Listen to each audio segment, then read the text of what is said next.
बहुत दर्दनाक हादसा हुआ है, लेकिन ये घटना बहुत ही सुनियोजित ढंग से और बहुत बेरहमी से हुई है। मैं आप सबको इतनी प्रार्थना करना चाहता हूं कि शांति व्यवस्था बनाए रखने में आप सब मदद करें। जब से घटना हुई है मैं लगातार डीसीपी के संपर्क में हूं। दोषियों को कड़ी से कड़ी सजा होने तक हम चैन से नहीं बैठेंगे और मेरा पूरा विश्वास है कि पुलिस जल्दी ही इस केस में जो आरोपी हैं उनके घरों की भी तलाशी लेगी, क्योंकि हमें जिस प्रकार की घटना हुई है उससे पूरा विश्वास है कि इसके पीछे, इस बेरहमी के पीछे बड़ी साजिश छुपी हुई है। लेकिन फिर भी हमारी प्रार्थना है क्षेत्र का सांसद होने के नाते कि आप सब शांति व्यवस्था बनाए रखने में मदद करें। दोषियों को, अपराधियों को कड़ी से कड़ी सजा होगी और न्याय दिलाकर ही रहेगी।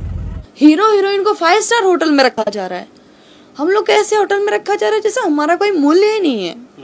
मुझे यूज किया गया। 3 गाने मेरे थे, तीनों गाने में मेन जो हीरोइन है उनकी एंट्री करवा दिया गया और मुझे बोला जाता है कि आप कोरस वाले के साथ डांस करो। मैं पागल हूँ, मैं कोरस वाले के साथ डांस करूंगी?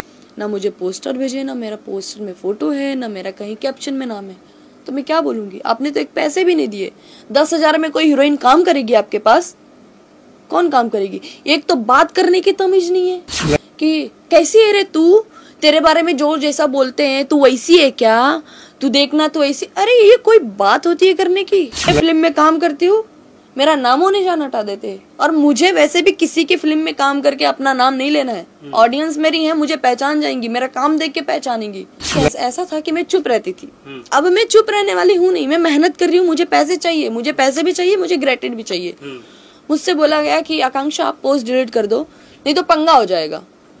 मैंने बोला क्या पंगा हो जाएगा? कौन मेरा क्या करेगा? आप बुला दीजिए जिस